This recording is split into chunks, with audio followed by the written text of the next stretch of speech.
प्रायिकता की आज की इस क्लास में हम प्रश्नावली 14.1 के कुछ प्रश्नों को हल करेंगे। देखो, इससे पिछली क्लास में भी हमने इसी प्रश्नावली के दो प्रश्न हल किए थे, प्रश्न नंबर 1 और प्रश्न नंबर 2। अब हम आगे के प्रश्नों को हल करते हैं। तो अगला प्रश्न है प्रश्न नंबर 3। तो देखो, प्रश्न नंबर 3 में क्या लिखा हुआ है। इसमें लिखा हुआ है, एक परीक्षण में पासे के एक जोड़े को फेंकते हैं। पासे के एक जोड़े को मतलब दो पासों को उछालने की बात हो रही है। उसके बाद देखो क्या लिखा हुआ है, और उन पर प्रकट संख्याओं को लिखते हैं। तो देखो, जब हम दो पासों को उछालेंगे तो उछालने पर हमें कितनी संख्याएं मिलेगी? 2 संख्याएं ही मिलेगी, और उन संख्याओं को हम लिखते हैं। तो जब हम दो पासों को उछालेंगे तो उछालने पर जो प्रतिदर्श समष्टि बनेगी वो बनेगी कुछ इस प्रकार। अब हमें यहाँ पर कुछ घटनाएं दे रखी हैं, 3 घटनाएं दे रखी हैं। तो पहले तो हम इन घटनाओं को समुच्चय के रूप में लिखेंगे, उसके बाद लिखेंगे आगे प्रश्न में क्या लिखा हुआ है। पहली घटना है घटना ए, प्राप्त संख्याओं का योग 8 से अधिक हो। जब हम दो पासों को उछालें तो उछालने पर जो दो संख्याएं हमें मिल रही है उन दोनों संख्याओं का योग 8 से ज़्यादा हो। देखो, इस संख्या की हम बात करें, ये है पहले पासे पर प्राप्त संख्या और ये है दूसरे पासे पर प्राप्त संख्या। अब इन संख्याओं का योग, तो इस संख्या का योग होगा 7, पहले पासे और दूसरे पासे पर प्राप्त संख्या का योग होगा 7। अब हमें घटना ए में कौन सी संख्याएं चाहिए? तो हमें वो संख्याएं चाहिए जिनका योग 8 से क्या हो? ज़्यादा हो। तो देखो, इस संख्या का योग 8 है, इस संख्या का योग 8 है, इस संख्या का भी योग 8 है, इस संख्या का भी योग 8 है और इस संख्या का भी योग 8 है। तो ये जो मैं लाइन खींच रहा हूँ, इस लाइन में जो संख्याएं आ रही है इन संख्याओं का योग है 8, और इस लाइन से जो ऊपर संख्याएं हैं इन संख्याओं का योग है 8 से कम, और इस लाइन के जो नीचे संख्याएं हैं इन संख्याओं का योग है 8 से ज़्यादा। तो हमें कौन सी संख्याएं चाहिए जिनका योग 8 से क्या हो? ज़्यादा। तो इस लाइन के जो नीचे संख्याएं हैं इनका योग है 8 से ज़्यादा। तो घटना ए समुच्चय के रूप में बन गई कुछ इस प्रकार। इसमें प्रतिदर्श बिंदु होंगे 3, 6, 4, 5, 4, 6, 5, 4, 5, 5, 5, 6, उसके बाद 6, 3, 6, 4, 6, 5 और 6, 6। अब देखो अगली घटना है दोनों पासों पर संख्या 2 हो। तो देखो, दोनों पासों पर संख्या 2 कहाँ पर है? तो यहाँ पर दोनों पासों पर संख्या है 2। तो घटना बी बन गई समुच्चय के रूप में कुछ इस प्रकार। अब आओ घटना सी में। घटना सी है, प्रकट संख्याओं का योग कम से कम 7 हो। कम से कम 7 का मतलब योग 7 के बराबर और 7 से क्या हो? ज़्यादा हो। आगे क्या लिखा हुआ है? और 3 का गुणज हो। फिर से पढ़ते हैं, प्रकट संख्याओं का योग कम से कम 7 हो और 3 का क्या हो? गुणज हो। कम से कम 7, योग कम से कम 7 का मतलब यह है कि योग 7 के बराबर और 7 से क्या हो? ज़्यादा हो। तो देखो, इस संख्या का योग 7 है, इस संख्या का योग 7 है, इस संख्या का योग 7 है, इस संख्या का योग 7 है, इस संख्या का योग 7 है और इस संख्या का योग 7 है। तो अब मैं एक लाइन खींच रहा हूँ, इस लाइन में जो संख्याएं हैं इन संख्याओं का योग है 7। इस लाइन में जो संख्याएं आ रही हैं इन संख्याओं का योग है 7, और इस लाइन से जो ऊपर संख्याएं हैं इनका योग है 7 से कम, और इस लाइन से नीचे जो संख्याएं हैं इनका योग है 7 से ज़्यादा। तो हमें योग कम से कम 7 चाहिए, मतलब योग 7 के बराबर और 7 से ज़्यादा हो, ऐसी संख्याएं चाहिए। तो इस लाइन में जो संख्याएं आ रही है ये संख्याएं, और इसके जो नीचे संख्याएं ये संख्याएं हमें चाहिए। लेकिन साथ में एक बात और लिखी हुई है कि यह योग 3 का क्या हो? गुणज हो। तो इन संख्याओं में जिनका योग 3 का गुणज है वो संख्याएं अब हम लेंगे। तो देखो, योग 3 का गुणज कौन सी संख्याओं का है? तो इस लाइन में देखो जो संख्याएं हैं इनका योग है 3 का गुणज और एक संख्या है ये, इन संख्याओं का योग है 3 का गुणज। तो घटना सी के प्रतिदर्श बिंदु हैं 6, 3, 5, 4, 4, 5, 3, 6 और 6, 6। तो ये हमने इन तीनों घटनाओं को समुच्चय के रूप में लिख लिया। अब देखो हमें प्रश्न में क्या दे रखा है, प्रश्न में आगे लिखा हुआ है कि इन घटनाओं के कौन कौन से युग्म परस्पर अपवर्जी हैं। तो यहाँ पर देखो 3 घटनाएं दे रखी हैं, तो इन घटनाओं के युग्म कितने बन जाएंगे। एक युग्म तो बन गया घटना ए बी का, एक युग्म तो ये बन गया, एक युग्म बन गया घटना ए और सी का, और एक युग्म बन जाएगा घटना बी और सी का। ये 3 युग्म बनेंगे। इन तीनों युग्मों में से हमें देखना है कि कौन सा युग्म परस्पर अपवर्जी है। तो देखो कोई भी 2 घटनाएं परस्पर अपवर्जी घटनाएं कब कहलाती है, जब उन दोनों घटनाओं में कोई भी प्रतिदर्श बिंदु उभयनिष्ठ न हो, अर्थात उनका इंटरसेक्शन फाई हो। तो पहले हम बात करेंगे घटना ए और बी की। तो देखो घटना ए और बी इनमें कोई भी प्रतिदर्श बिंदु उभयनिष्ठ नहीं है, अर्थात ए इंटरसेक्शन बी बराबर क्या है, फाई है। ए इंटरसेक्शन बी बराबर क्या है, फाई। तो घटना ए और घटना बी परस्पर अपवर्जी घटना है। तो यहाँ पर लिख लो घटना ए तथा बी परस्पर अपवर्जी घटना है, अपवर्जी घटना है। आगे देखो ए और सी घटना में, तो ये रही घटना ए और ये रही घटना सी। तो घटना ए और सी इन दोनों में तो देखो प्रतिदर्श बिंदु उभयनिष्ठ है। देखो कौन से प्रतिदर्श बिंदु उभयनिष्ठ है, 6, 3, 6, 3, 5, 4 ये रहा, 5, 4, 4, 5 ये रहा, 3, 6 ये रहा, 6, 6 ये रहा। तो यहाँ पर तो प्रतिदर्श बिंदु उभयनिष्ठ है घटना ए और सी में, मतलब इन दोनों घटनाओं का इंटरसेक्शन फाई नहीं है। घटना ए और सी इन दोनों घटनाओं का इंटरसेक्शन फाई नहीं है। इसका मतलब ये हुआ कि घटना ए तथा बी परस्पर, घटना ए तथा बी परस्पर अपवर्जी घटना नहीं है। उसके बाद देखो घटना बी और सी।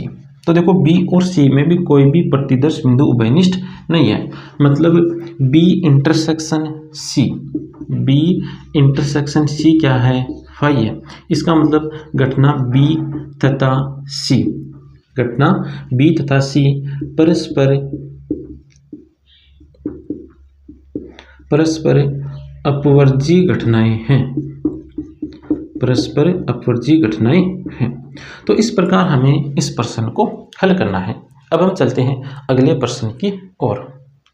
प्रश्न नंबर 4 और प्रश्न नंबर 5 इन दोनों प्रश्नों को हल करेंगे हम बाद में। क्यों? क्योंकि प्रश्न नंबर 3 में हमने 2 पासों को उछालने पर जो प्रतिदर्श समष्टि मिलती है वो प्रतिदर्श समष्टि यहाँ पर लिख रखी है, और यही प्रतिदर्श समष्टि काम आएगी प्रश्न नंबर 6 और प्रश्न नंबर 7 में। तो पहले हम प्रश्न नंबर 6 और 7 को हल करेंगे। तो प्रश्न नंबर 6 में देखो हमें 3 घटनाएं दे रखी है। एक घटना क्या है, पहले पासे पर सम संख्या प्राप्त हो। तो पहले पासे पर देखो सम संख्या कहाँ पर है, देखो इस लाइन में जो संख्याएं हैं, इस लाइन में जो संख्याएं हैं इन संख्याओं में पहले पासे पर है सम संख्या, और इस लाइन में जो संख्या हैं इन संख्याओं में भी पहले पासे पर है सम संख्या, और इस लाइन में भी पहले पासे पर है सम संख्या। तो घटना ए समुच्चय के रूप में बन गई कुछ इस प्रकार, 2 1 2 2 2 3 2 4 2 5 2 6। उसके बाद 4 1 4 2 4 3 4 4 4 5 4 6 6 1 6 2 6 3 6 4 6 5 6 6। ये बन गई घटना ए। अब देखो घटना बी। घटना बी में देखो क्या लिखा हुआ है, पहले पासे पर विषम संख्या प्राप्त हो। पहले पासे पर कौन सी संख्या हो, विषम संख्या। तो देखो इस लाइन में जो संख्या है, इन संख्याओं में पहले पासे पर है विषम संख्या, इन संख्याओं पर पहली संख्या कौन सी है, विषम संख्या। तो घटना बी समुच्चय के रूप में बन गई इस प्रकार, 1 1 1 2 1 3 1 4 1 5 1 6 3 1 3 2 3 3 3 4 3 5 3 6, उसके बाद 5 1 5 2 5 3 5 4 5 5 5 6, ये बन गई घटना बी। अब देखो घटना सी, प्राप्त संख्याओं का योग 5 के बराबर और 5 से छोटा हो। तो देखो प्राप्त संख्याओं का योग 5 और 5 से छोटा कहाँ पर है, तो इस संख्या का योग है 5 और इस संख्या का भी योग है 5, इस संख्या का योग है 5 और इस संख्या का योग है 5। तो इस लाइन में ये जो संख्याएं हैं, इन संख्याओं का योग है 5 और इस लाइन से ऊपर जो संख्या हैं उनका भी योग है 5 से कम। तो हमें कौन सी संख्या चाहिए, जिनका योग 5 के बराबर और 5 से क्या हो, कम हो। तो इस लाइन पर जो संख्या हैं वो संख्याएं और इससे ऊपर वाली संख्याएं हमें घटना सी में चाहिए। तो घटना सी क्या बन गई, घटना सी में प्रतिदर्श बिंदु होंगे 1 1 1 2 1 3 1 4, उसके बाद 2 1 2 2 2 3, उसके बाद 3 1 3 2 3 1 3 2 4 1, ये बन गई घटना सी। अब देखो हमें कुछ घटनाएं दे रखी हैं, इन घटनाओं को हमें ज्ञात करना है। पहली घटना देखो क्या है, पहली घटना है ए डैश। ए डैश का मतलब है एस अंतर ए। ए डैश का मतलब क्या है, एस अंतर ए। एस अंतर ए अर्थात एस के प्रतिदर्श बिंदुओं में से हमें घटना ए के प्रतिदर्श बिंदुओं को हटाना है। तो देखो ये रहे एस के प्रतिदर्श बिंदु, इन प्रतिदर्श बिंदुओं में से हमें कौन से प्रतिदर्श बिंदुओं को हटाना है, घटना ए के प्रतिदर्श बिंदुओं को हटाना है। तो इस लाइन में घटना ए के प्रतिदर्श बिंदु है, इस लाइन में घटना ए के प्रतिदर्श बिंदु है और इस लाइन में घटना ए के प्रतिदर्श बिंदु है। इन तीनों लाइनों को यहाँ से हमें हटा देना है। हटाने के पश्चात जो शेष प्रतिदर्श बिंदु हैं, इन शेष प्रतिदर्श बिंदुओं का समुच्चय होगा ए डैश या एस अंतर ए। अब देखो ये जो एस अंतर ए समुच्चय है, ये समुच्चय बी के बराबर है। यहाँ पर ये जो एस अंतर ए समुच्चय हमें मिला है, ये किसके बराबर है, बी के बराबर है। देखो ये वाली लाइन, उसके बाद ये वाली लाइन है और उसके बाद ये वाली लाइन है। इसका मतलब एस अंतर ए कौन से समुच्चय के बराबर है, समुच्चय बी के बराबर है। अगला प्रश्न है बी नहीं। बी नहीं का मतलब बी डैश अर्थात एस अंतर बी। अब देखो एस में से बी के प्रतिदर्श बिंदुओं को हटाएंगे तो हमें कौन सा समुच्चय मिल जाएगा, हमें समुच्चय ए मिल जाएगा। अगला प्रश्न है ए सम्मिलन बी। ए सम्मिलन बी, तो देखो ए सम्मिलन बी जो समुच्चय होगा वो समुच्चय किसके बराबर होगा, एस के बराबर होगा। घटना ए और घटना बी, ऐसा कहीं समुच्चय ए और समुच्चय बी, इन दोनों का सम्मिलन करने पर हमें कौन सा समुच्चय मिल जाएगा, समुच्चय एस मिल जाएगा। प्रश्न नंबर 4, ए और बी अर्थात ए सर्वनिष्ठ बी। तो ए और बी इन दोनों में देखो उभयनिष्ठ प्रतिदर्श बिंदु, तो इन दोनों में कोई भी उभयनिष्ठ प्रतिदर्श बिंदु नहीं है। इसका मतलब ए सर्वनिष्ठ बी, ये घटना एक रिक्त घटना है। अगला प्रश्न देखो ए किंतु सी नहीं। ए किंतु सी नहीं का मतलब ए अंतर सी। घटना ए में से हमें सी के प्रतिदर्श बिंदुओं को हटाना है। तो ये रही घटना ए। इसमें देखो सी के कौन कौन से प्रतिदर्श बिंदु हैं, तो 1 1 नहीं है, 1 2 नहीं है, 1 3 भी नहीं है, 1 4 भी नहीं है, 1 2 1 ये रहा, 2 2, उसके बाद 2 3, 3 1 3 1 नहीं है, 3 2 3 2 भी नहीं है, 4 1 ये रहा। तो इन प्रतिदर्श बिंदुओं को हमें हटा देना है और शेष जो प्रतिदर्श बिंदुओं का समुच्चय होगा वो समुच्चय ही ए अंतर सी होगा। तो बनाओ समुच्चय ए अंतर सी। समुच्चय में प्रतिदर्श बिंदु होंगे 2 4 2 5 2 6, 2 4 2 5 2 6, उसके बाद 4 2 4 3 4 4 4 5 4 6 6 1 6 2 6 3 6 4 6 5 6 6। अगला प्रश्न देखो, प्रश्न नंबर 6, बी या सी अर्थात बी सम्मिलन सी, बी सम्मिलन सी घटना में बी के प्रतिदर्श बिंदुओं के साथ साथ सी के प्रतिदर्श बिंदुओं को भी लिखना है। तो ये प्रश्न आप स्वयं कर लेना। अगला प्रश्न देखो, बी और सी, बी और सी का मतलब, प्रश्न नंबर 7 है बी और सी अर्थात बी सर्वनिष्ठ सी। तो बी और सी में देखो उभयनिष्ठ प्रतिदर्श बिंदु कौन से हैं? तो उभयनिष्ठ प्रतिदर्श बिंदु हैं 1 1 1 2 1 3 1 4। उसके बाद एक बार इनको लिखो, 1 1 1 2 1 3 1 4। उसके बाद 3 1, ये रहा 3 1 3 2 3 1 3 2। तो ये प्रतिदर्श बिंदु हैं जो घटना बी और सी दोनों में उभयनिष्ठ प्रतिदर्श बिंदु हैं। अब देखो लास्ट प्रश्न, इसमें क्या लिखा हुआ है? A intersection B dash intersection C dash. तो पहले हम इसको हल कर लेते हैं थोड़ा सा।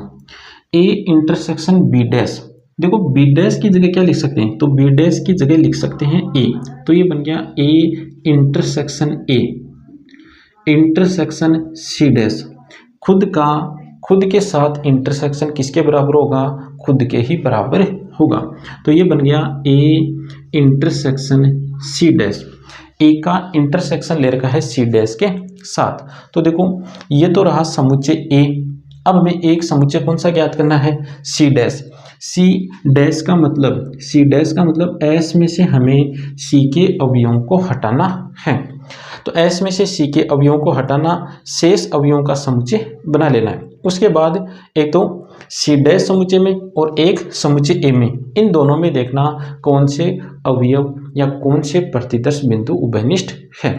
उन अवयवों का जो समुच्चय होगा वो समुच्चय ही ए सर्वनिष्ठ बी डैश सर्वनिष्ठ सी डैश घटना के बराबर या समुच्चय के बराबर होगा। अगला प्रश्न देखो, प्रश्न नंबर 7, उपर्युक्त प्रश्न 6 को देखिए और निम्नलिखित में सत्य या असत्य बताइए। ए और बी परस्पर अपवर्जी है, मतलब ए इंटरसेक्शन बी बराबर फाई है। तो देखो ए इंटरसेक्शन बी बराबर क्या है? फाई है। इसका मतलब ये कथन है सत्य।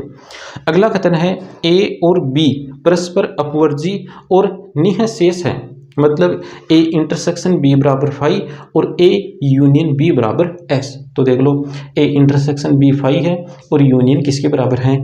एस के बराबर है। इसका मतलब ये कथन भी सत्य है। अगला कथन है ए बराबर बी डैश। तो देख लो ये रहा ए किसके बराबर है? बी डैश के बराबर है। तो कथन नंबर 3 भी सत्य है। अगला कथन है ए और सी परस्पर अपवर्जी हैं, मतलब इनका इंटरसेक्शन फाई है। तो देखो यहाँ पर ये तो रही घटना ए और ये रही घटना सी। इनका इंटरसेक्शन देखो फाई है क्या? तो इनका इंटरसेक्शन फाई नहीं है। इनमें देखो उभयनिष्ठ प्रतिदर्श बिंदु मिल जाएंगे ये, इसका मतलब इंटरसेक्शन फाई नहीं है। तो ये कथन है असत्य।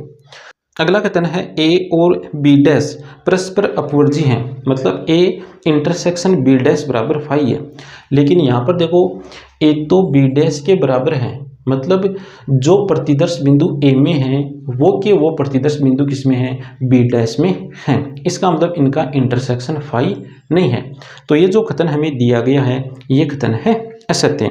और ये जो लास्ट वाला प्रश्न है ये प्रश्न करना है आपको स्वयं को। तो आज की क्लास में इतना ही, मिलते हैं नेक्स्ट क्लास में अगले शेष प्रश्नों के साथ।